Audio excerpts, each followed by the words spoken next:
வணக்கம். Welcome back to Arjun talk. ஈஸியாக ஹிந்தியில் பேசுங்க.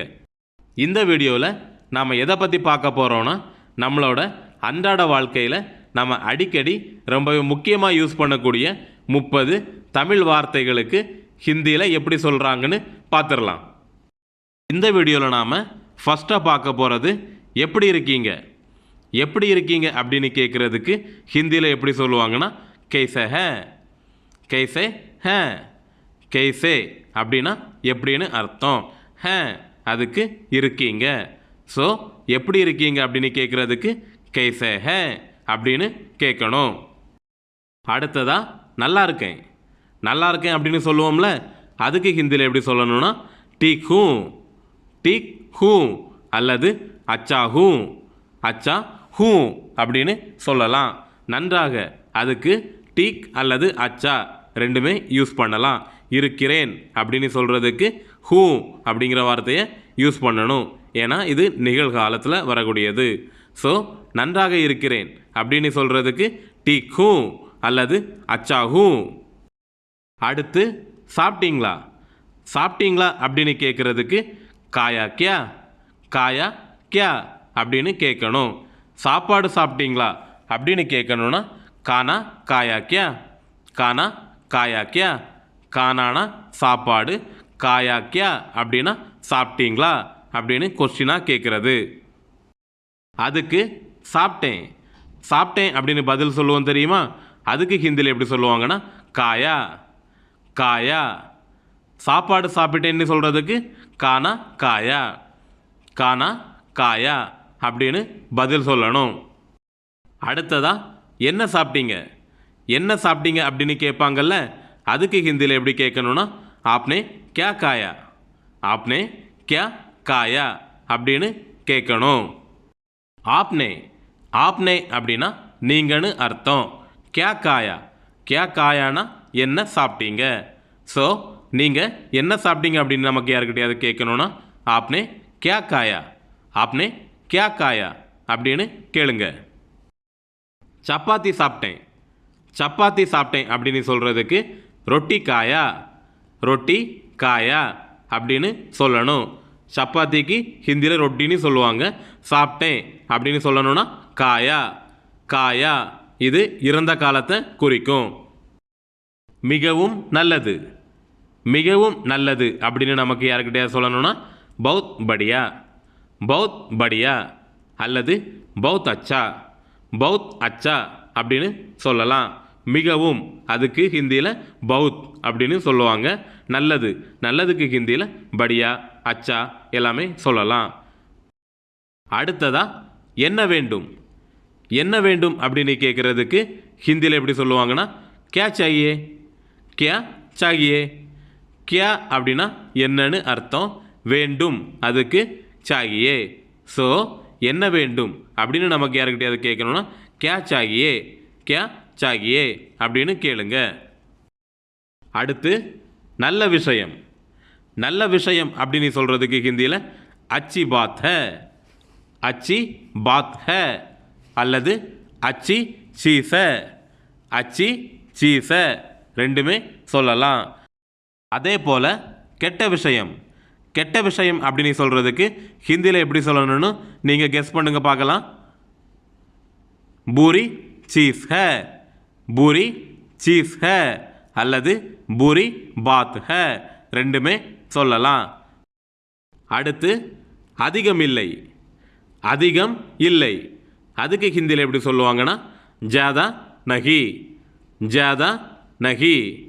ஜாதா அப்படின்னா அதிகம்னு அர்த்தம். நகி அப்படின்னா இல்லைன்னு அர்த்தம். ஸோ அதிகம் இல்லை அப்படின்னு சொல்கிறதுக்கு ஜாதா நகி அப்படின்னு சொல்லணும். அதே போல் தேவையில்லை. தேவை இல்லை அப்படின்னு சொல்கிறதுக்கு ஹிந்தியில் ஜருரத் நகி. ஜருரத் நகி. ஜருரத் அப்படின்னா தேவைன்னு அர்த்தம். இல்லைன்னு சொல்கிறதுக்கு சேம் நகி. அதனால் தேவையில்லை அப்படின்னு நமக்கு சொல்லணும்னா ஜருரத் நகி அப்படின்னு சொல்லிக்கலாம். எப்போதுமே இல்லை. எப்போதுமே இல்லை அப்படின்னு சொல்கிறதுக்கு ஹிந்தியில் ஹமேஷா நகி. ஹமேஷா நகி அல்லது கபிபி நஹி, கபிபி நஹி ரெண்டுமே சொல்லலாம். ஹமேஷா அல்லது கபிபி இதுக்கு எப்போதுமேனு அர்த்தம். இல்லைக்கு சேம் நஹி தான்.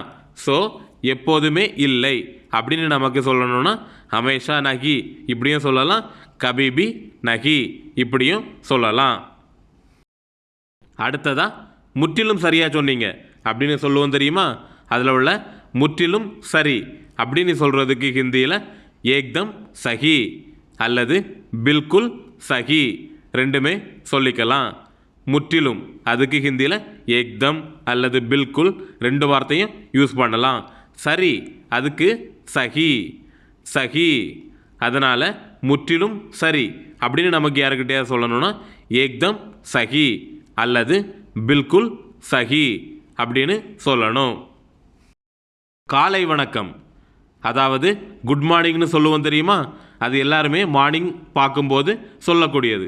அதுக்கு ஹிந்தியில் எப்படி சொல்லுவாங்கன்னா சுப்ரபாத், சுப்ரபாத். நம்ம சுப்ரபாத்னு சொல்லுவோம் தெரியுமா? அதே மாதிரி தான் சுப்ரபாத். ஸோ குட் மார்னிங் அதுக்கு இனி சுப்ரபாத் அப்படின்னு ஹிந்தியில் சொல்லிக்கலாம். விடை பெறுகிறேன், விடை பெறுகிறேன் அப்படின்னு சொல்கிறதுக்கு ஹிந்தியில் எப்படி சொல்லுவாங்கன்னா அல்விதா, அல்விதா. நன்றி, நன்றி அப்படின்னு சொல்கிறதுக்கு ஹிந்தியில் எப்படி சொல்லுவாங்கன்னா தன்யவாத், தன்யவாத்.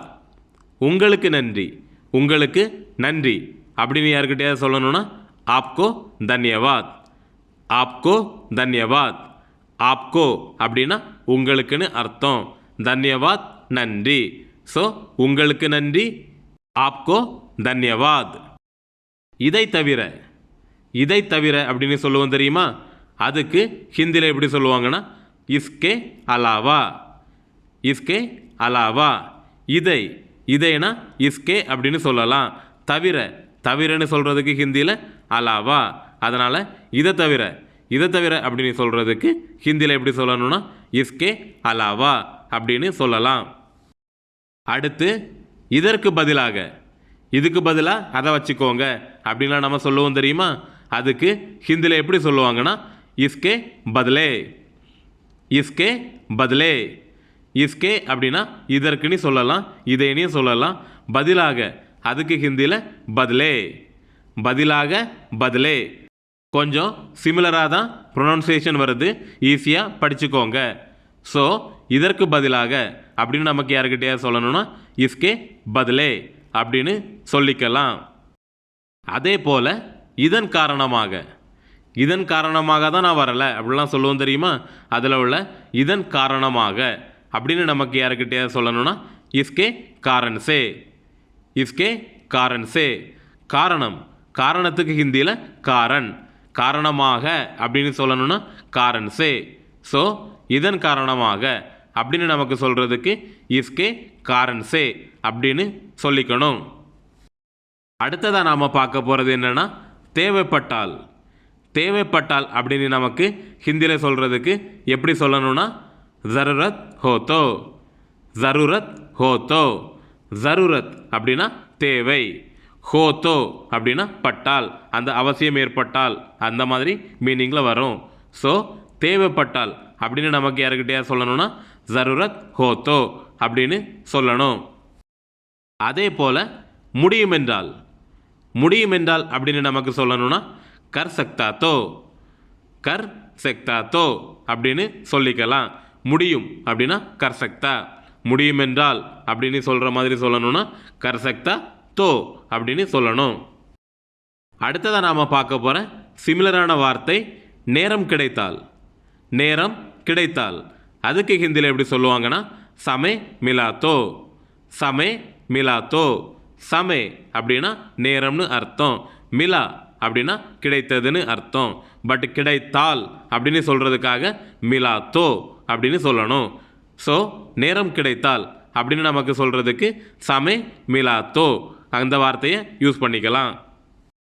அடுத்தும் அதே மாதிரி வரக்கூடிய வாய்ப்பு கிடைத்தால், வாய்ப்பு கிடைத்தால் அப்படின்னு நமக்கு சொல்லணும்னா மௌக்கா மிலாத்தோ, மௌக்கா மிலாத்தோ அப்படின்னு சொல்லணும்.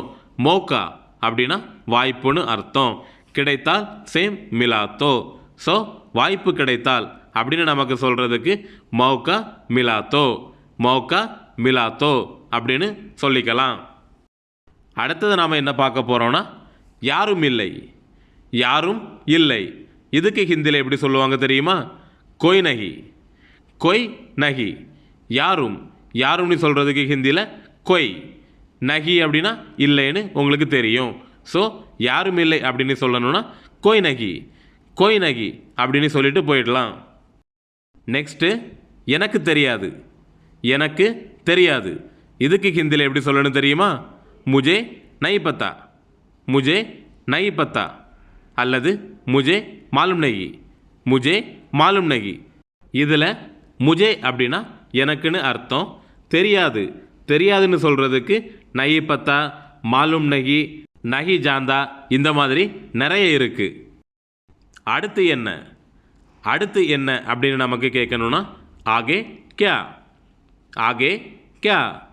ஆகே அப்படின்னா அடுத்துன்னு அர்த்தம், கியா சேம் என்ன.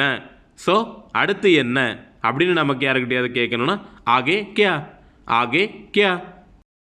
அதே போல் பிறகு என்ன, பிறகு என்ன அதுக்கு ஹிந்தியில் எப்படி கேட்கணும்னா ஃபிர் கியா, ஃபிர் கியா அல்லது பாத் மே கியா, பாத் மே கியா. கியா அப்படின்னா என்னன்னு உங்களுக்கு தெரியும். பிறகு அப்படின்னு சொல்கிறதுக்கு ஹிந்தியில் ஃபிர் அதுவும் சொல்லலாம் அல்லது பாத் மே, இந்த ரெண்டுமே யூஸ் பண்ணிக்கலாம். ஸோ பிறகு என்ன அப்படின்னு நமக்கு யாருக்கிட்டையாவது கேட்கணும்னா எப்படி கேட்பீங்க? ஃபிர் கியா அல்லது பாத் மே கியா அப்படின்னு கேட்கணும். அடுத்ததாக இதே போல் வரக்கூடிய அதனால் என்ன, அதனால் என்ன இதுக்கு ஹிந்தியில் எப்படி கேட்கணும் தெரியுமா? தோ கியா, தோ கியா. அதனால் என்ன, தோ கியா. கடைசியாக நாம் பார்க்க போகிறது சிந்திக்க வேண்டிய விஷயம், சிந்திக்க வேண்டிய விஷயம் அப்படின்னு சொல்கிறதுக்கு ஹிந்தியில் எப்படி சொல்லுவாங்க தெரியுமா? சோச்னே வாலி பாத் ஹை, சோச்னே வாலி பாத் ஹை அல்லது சோச்னே வாலி சீச் ஹை, சோச்னே வாலி சீச் ஹை. சோச்னே வாலி அப்படின்னா சிந்திக்க வேண்டிய அப்படின்னு அர்த்தம், பாத் ஹை அல்லது சீஸ் ஹை அப்படின்னா விஷயம். ஸோ சிந்திக்க வேண்டிய விஷயம் அப்படின்னு நமக்கு யாருக்கிட்டையா சொல்லணும்னா சோச்னே வாலி பாத் ஹை அல்லது சோச்னே வாலி சீச் ஹை அப்படின்னு சொல்லி முடிச்சுக்கலாம். இந்த மாதிரியே உங்களுக்கு ஈஸியாக ஹிந்தி கற்றுக்கணுன்னு ஆசை இருந்தால் வீடியோவுக்கு ஒரு லைக் பண்ணிவிட்டு நம்ம சேனலை சப்ஸ்கிரைப் பண்ணி வச்சுக்கோங்க. மீண்டும் ஒரு அழகான வீடியோவோட உங்களை எல்லாம் திரும்பவும் சந்திக்கிறேன். நன்றி, வணக்கம்.